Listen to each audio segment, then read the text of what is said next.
Sing the song full of the faith that the black past has taught us. Sing the song full of the hope that the present has brought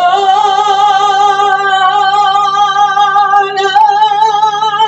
Facing the rising sun of a new day begun.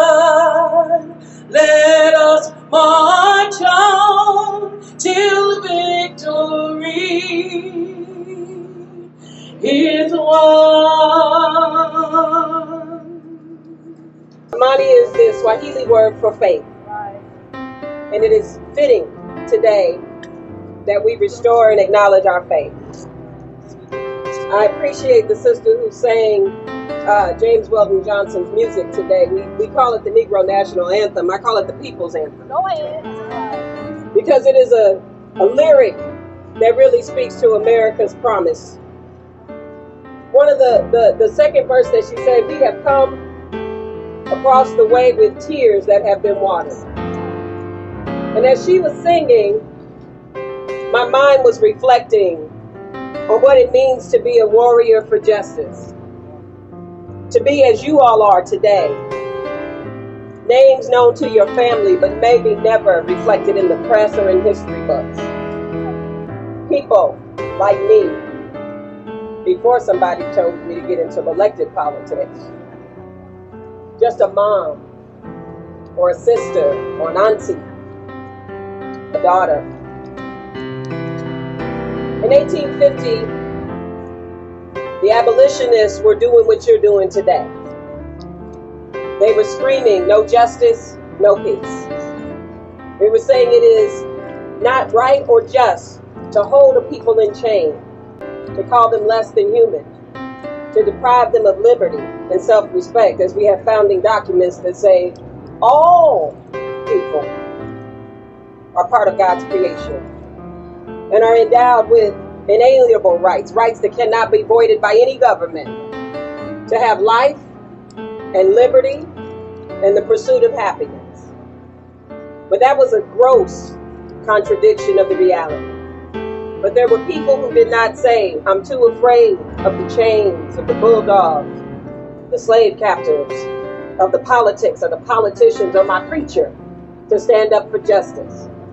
100 years later, if your mind reflects from the abolitionist movement to the 1950s when the modern civil rights movement was born,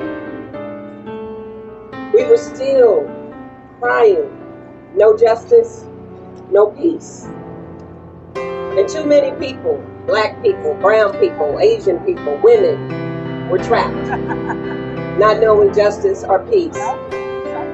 Now we are reflecting. I'm thinking now, where will we be in 2050? 1850, still enslaved. 1950, still deprived rights. 2050, this movement is to say, let that be history that will not repeat itself again. That's my prayer. That's my passion. In 2009, when Oscar lost his life, my son was 11 years old.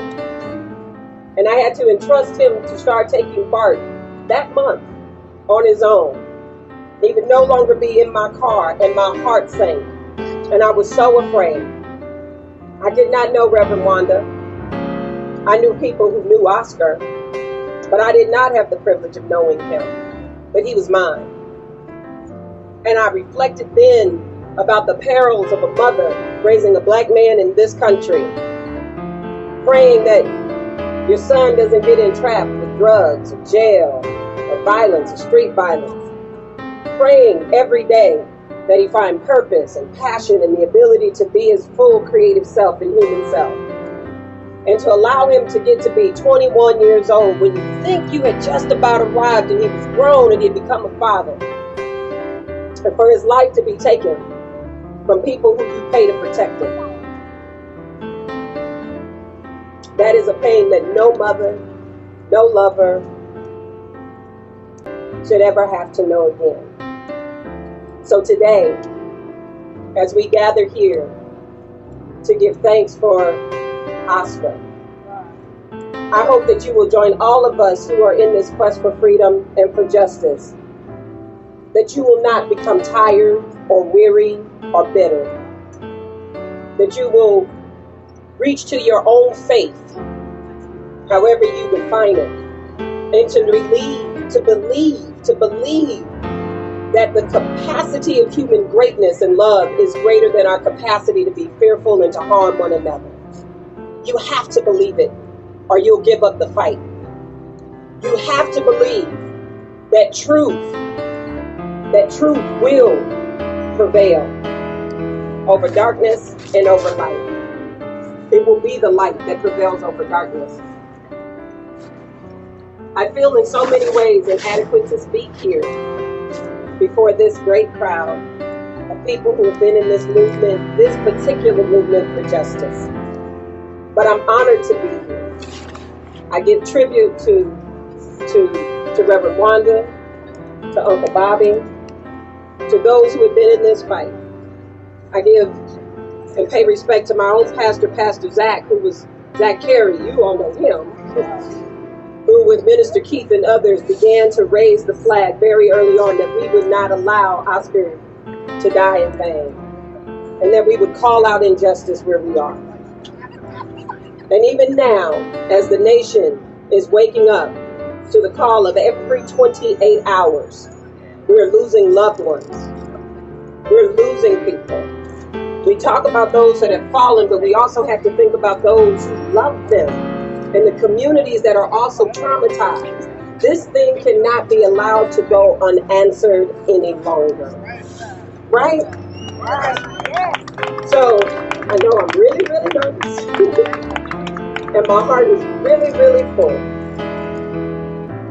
But on this day,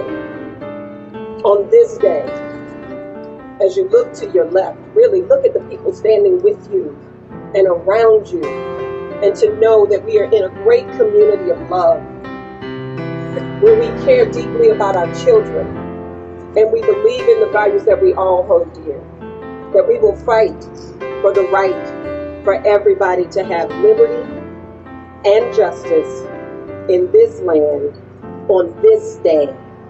Not 50 years from now, but today. God bless you. I'm Lynette Gibson McElhaney. It's my honor and my privilege to serve you as an elected leader on the Oakland City Council.